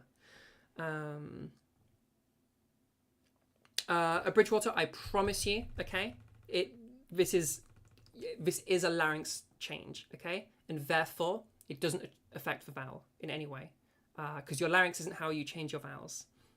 That's all happening in the oral cavity. You can Google it if you don't believe me. I promise you that that's correct. Yeah. Even think about, so if I just change the vowel, okay,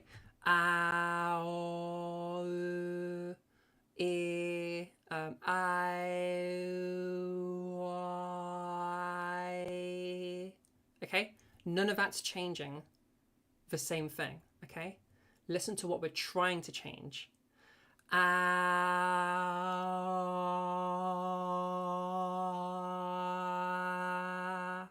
And you can hear it maintain a consistent okay? Apple. Words have just left me. Apple, eagle, what else we've got? You get the idea, okay? And again, pour, under, what's a word that begins with oo or has oo in it? Poodle. You get the idea. Ood from Doctor Who. These need to be able to not be impacted, so that you still have the capacity to use those words.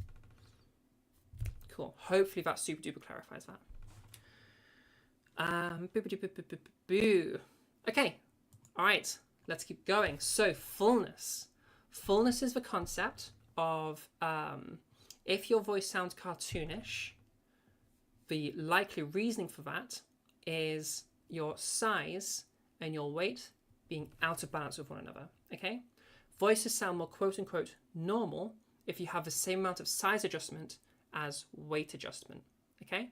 So a small size pairing with a light weight, or a large size pairing with a heavier weight, okay? Right now my voice sounds reasonably full. Right now my voice sounds reasonably full. But right now my voice sounds pretty underfull, okay?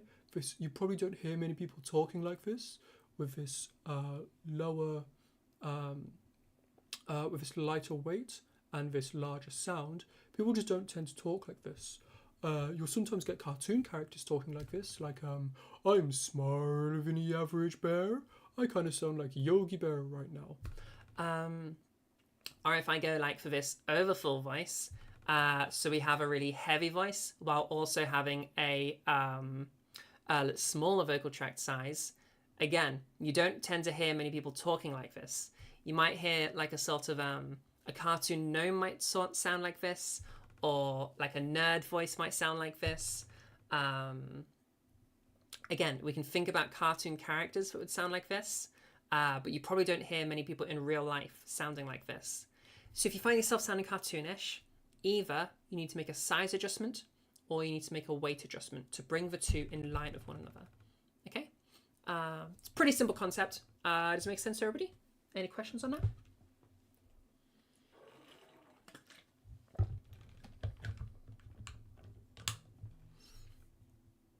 So just get the two, and they don't have to be perfectly in sync.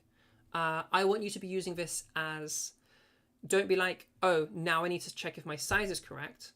I instead want, if you're having an issue, you need to look into, like if you're having the voice sounding cartoonish and not like most people's voices, check if it's a fullness issue, okay? So if there's an issue, check if it's fullness. You don't need to worry about fullness if it's not an issue, all right? And yeah, it's good. So your voice can be, as long as it's in the correct quadrant, then you're fine. You can have a hollower voice, so long as you don't go all the way into a hollow voice, okay? So if I go a little bit larger, I could go a little bit larger while still sounding reasonably feminine.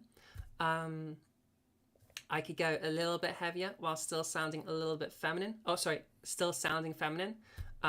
Same thing with all the masculine stuff as well. I could get a little bit smaller without it sounding, sorry, with it still sounding reasonably masculine. I could still go a bit hollower, with it still sounding reasonably masculine. Okay, so just play around with it, see what you like the fit of, and see what you're comfortable with. Yeah, that's fullness. Pretty simple concept. Okay, so at this stage, you've done your softies for a couple of weeks, all right? If you're feminizing, you went on from that and you mastered weight. You got really freaking good at weight. If you're feminizing, you got really freaking good at size and controlling it, or resonance or larynx height or whatever word you want to use for that, all right? You then both swapped and got really good at the other thing, all right? And then you got rid of any cartoonishness from your voice and made sure it was nice and full and normal sounding. Great. You have a feminine voice now, or you have a masculine voice now, or you have an androgynous voice now. Let's make it your own, because there isn't a femme voice, there isn't a masc voice, there isn't a androgynous voice. There's a whole, this is a category of voices, and you want to choose the one that sounds right to you, all right? So, moving into making your own. Okay, there are a huge, infinite list of things you can do to customize your voice. This is just some of the most common things that people like to either get rid of or add into their voice. So these aren't the only things. Just listen to features of people's voices. If there's something you like, try to bring it in. Or if there's something you don't like in your voice, try to get rid of it. And if you need help with that, again, reach out to a teacher like myself and they'll be able to help you with it. Here's some of the most common ones that people request have removed. Fry, okay? Fry kind of sounds like this. You will have been hearing some of it in my voice as I've been talking, because I use a little bit of fry sometimes, but I don't talk with constant fry. And yeah, it has this crackling sound, this kind of popping, and yeah, that's vocal fry. If you're familiar with Teen Titans, there's the character Raven. She is constantly just swimming in vocal fry, and she has this kind of a sound to her voice. For most people, you'll use it in some parts of your voice. You heard it there as I went, okay? Usually on the downward inflections, you'll hear it in my voice. If you hear me get really tired late on a night, I might start using a lot more vocal fry. Yeah, if you like it, add it into your voice. Pitch. I promised to talk about this right at the start, okay? Pitch is something that, despite it being kind of gendered, it's also kind of not. So on average, On average, masculine speakers speak about an octave lower than feminine speakers. However, if you change that, it doesn't actually end up affecting the gendering of a voice. Really easy way to demonstrate this is if I do the changes from earlier, without really changing my pitch at all, you can still hear that now this sounds like a masculine voice. It doesn't sound unusual, it just sounds like a masculine voice. Maybe a slightly higher pitched masculine voice. Maybe not, to be fair, because actually this is a slightly lower pitched feminine voice. So pitch really doesn't affect your voice that much. Technically slightly gendered, but to such a small amount that I put it in the customization pool. Put your pitch wherever you want to pitch it. If you want a deep femme voice, then go for a lower pitch. People really like the deep femme voice, so play around with it. And if you want a higher pitched masculine voice, then go for it. And I guess androgynous, just, I don't know, yeah, put your pitch wherever you want to put it. Everybody, put your pitch wherever you want to put it. That's the point of this. Breathiness. Breathiness is just a very simple, breathe out more as you talk. That's it. Just add some extra breath into your voice. This is me doing it to an extreme degree. You're probably not going for this amount of it, but maybe you're going for this amount. We have this little bit of breathiness in your voice as you're talking, or this little bit of breathiness in your voice as you're talking. Play around with it. If you like it, add it in. If you don't like it, get rid of it. Again, like all things in this list, it's all just optional stuff that you can play around with. Twang is a bit of an odd sound. Some people will use small amounts of twang. Most people don't use huge amounts of twang, apart from in certain singing styles, but it's something you can play around with. So, twang kind of sounds like this. Don't get it confused for an over full voice, where I've increased the weight. This isn't an increase of weight. This is twang, okay? Again, an increase in weight would have sounded like this, where we have this buzziness coming through in the voice. This is twang. Twang is this very different kind of sound. Some people say it sounds nasally. It's nothing to do with nasality. We just have a cultural thing where we call it a nasal voice. This actually has nothing to do with nasality, though. If you want like nerd stuff, this is your aryepiglottic folds. If you don't know what that is, don't even worry about it. That's breathiness. You could play around with it with like imitate like a cartoon baby crying. That's a whole bunch of twang. Or like a witch cackle. Again, that's a whole bunch of twang. Now twang does some weird things to your voice. It will significantly project your voice outwards, which will make it sound louder to people. And it will also slightly brighten the voice, but not in the same way as the laryngeal change. So I wouldn't aim for this as being what gives you a brighter voice, because it has this entirely different tone to it. Just if you like some, and usually if somebody likes some, they just add like a little bit more, like I have in my voice right now, where they might just have a little bit of this going on in their voice.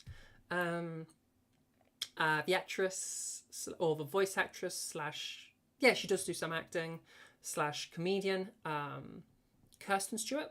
Kristen Stewart. I muddle it up every single time.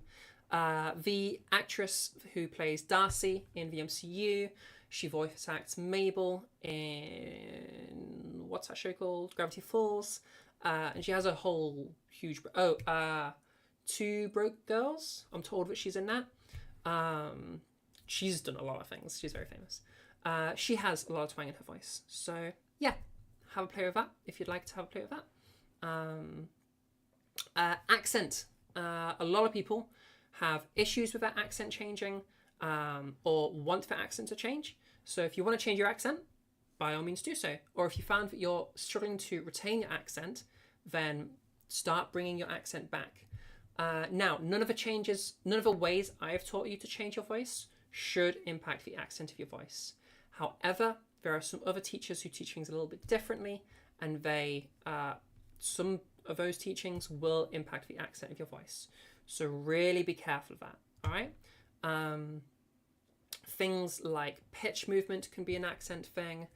Things like vowel focus or consonant focus can be accent things. there's all sorts of things that can affect your accent. So watch out for those. It can be like a huge, again, infinite list of things. So if you're struggling with an accent change and you just don't know how to bring it back again, get in touch with me or get in touch with another teacher that you trust, and they'll help you with that. Yeah, any questions about any of that stuff?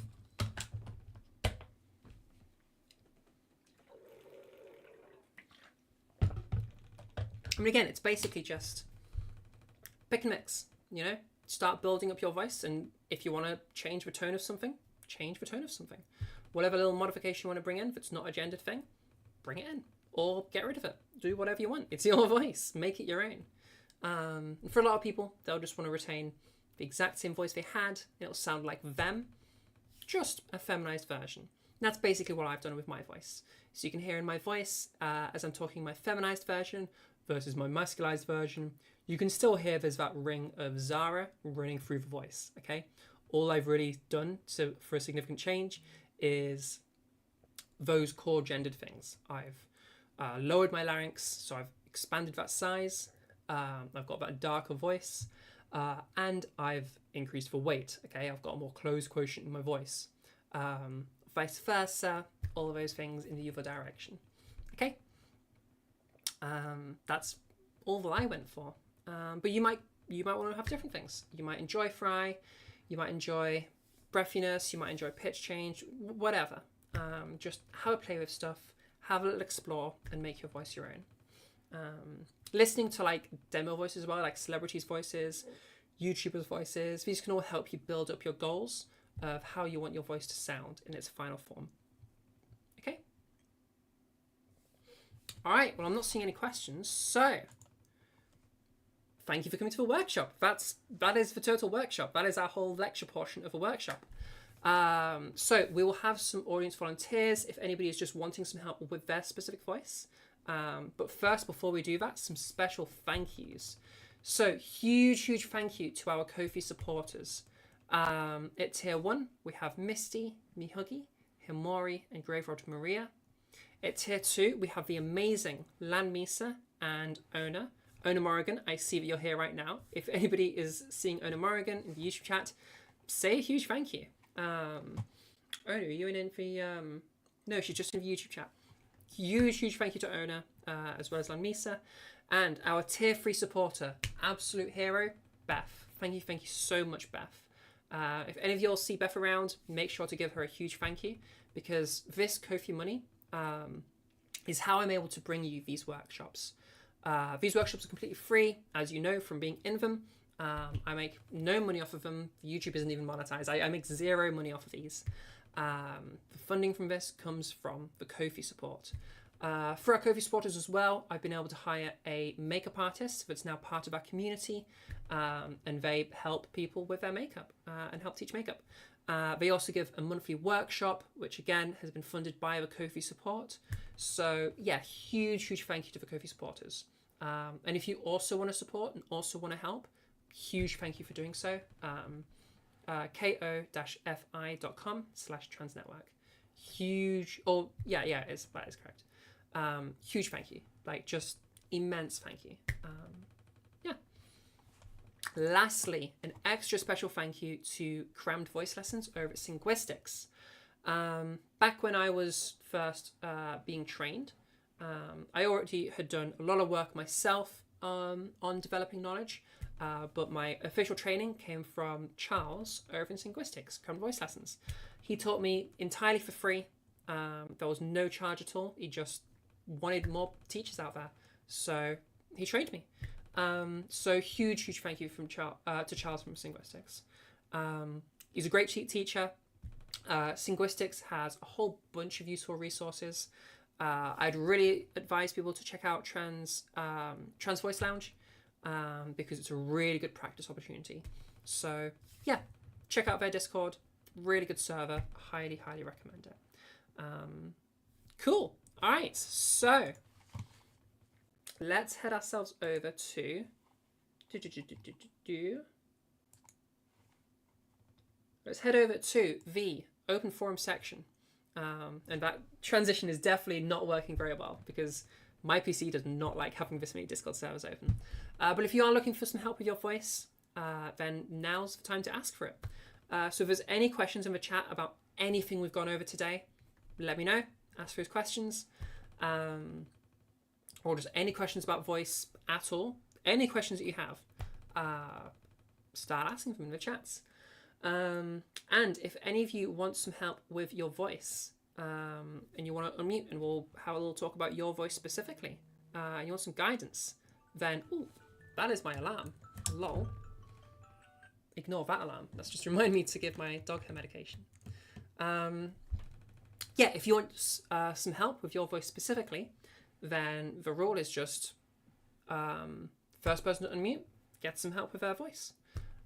So if any of you would like to get some help, then yeah, next person that unmutes gets to have some feedback and we'll just go through people. We do have a very small audience today, which is totally fine. So if none of you want to help, that's completely fine as well. Or if none of you are comfortable unmuting in front of YouTube, totally valid. Yeah, speak next to go next is for anybody that would like some help with their voice. Otherwise, we'll finish up now. I'll give you that little opportunity. Nobody. Wow, is this going to be our first workshop where we just finish nice and early? I'm not going to lie, that is a dream for today because I can still feel that alcohol coursing through my body, or at least the destruction it caused. Okay, well, if we have no more questions and no volunteers to have some help with their voice, then we'll be finishing up here. So thank you all so much for coming. We run this every single week. So if you decide in the future, or if you're watching this in the future on the YouTube, if you decide you want some help with your voice, or if you missed something early in the workshop, 7 o'clock British time. So right now that's BST, UTC +1. Yeah, swing by, get some help with your voice. We do it every single week. So hells yeah. And yeah, if you're looking for voice lessons, head over to my Discord. It was written down earlier, but if you missed it, I do private lessons at £20 each. It's for a 55-minute lesson. And my public lessons are completely free. You can just come and get a lesson that's free. The public lessons are streamed. People can sit in and listen in on them, and ask questions in the chats and stuff. And they can become YouTube videos, so they get to help other people. So if you're willing to help other people by letting them listen to your lesson, then I'm willing to teach you for free. So drop by, get your lessons, and hells yeah. All right, thank you all so much for coming, and I'll see you all next week. Or actually, I will see you. Let's see what the next event we have going on. Let's check my calendar. So next thing that is happening is, when it loads up, so Monday we have a public lesson with Angelic. That'll be a feminization lesson. So come check out the feminization lesson on Monday, 2 o'clock British Standard Time. No, British Summer Time. That's what it is, BST. 2 o'clock BST. Swing by to listen on that lesson. For the rest of the week, I think the next thing from there is just the next workshop. So next Monday, 16th, 2 o'clock BST, swing by to listen on a public lesson. And then 21st, next Saturday, swing by for another workshop. Cool. Okay. All right. All done. So thank you to everybody over at YouTube. I love you all. Thank you. And I will see you next week. Goodbye now. Bye. Oh, and thank you, Ona, for the £5 donation. That was sick.